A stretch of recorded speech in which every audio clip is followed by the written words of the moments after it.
Hej, her kommer så en lille vejledning, hvordan man laver en sitemap.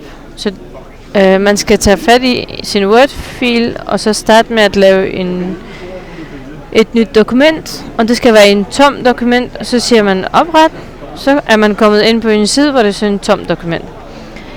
I skal vælge fanebladet, der hedder Indsæt, og her vælger man Smart Art, og så popper der sådan et vindue op, der hedder Vælge Smart Art Grafik.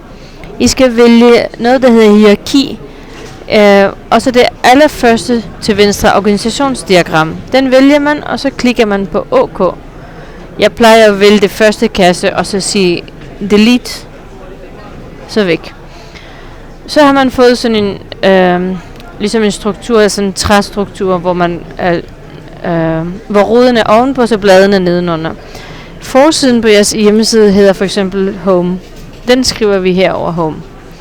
Og så navngiver vi de andre, for eksempel om os, og så laver vi den næste. Der skal I bare klikke på teksten, og så skrive galleri. Skal stave korrekt. Galleri. Og så en, der hedder for eksempel kontaktside. Hvis nu man vil gerne have lidt mere under sin kontakt, så kan man tilføje figur ved at gå ind herover. Den kommer herned, og der kan man gå ind og navngive det.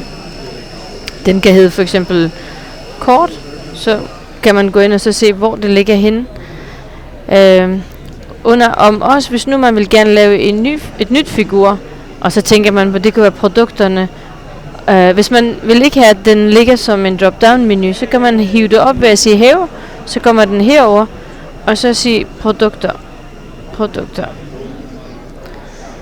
Ja, sådan laver man det, og så når man er færdig, så går I og siger gem som, vælger baggrund, og så kalder det for sitemap. Så har I jeres sitemap klar.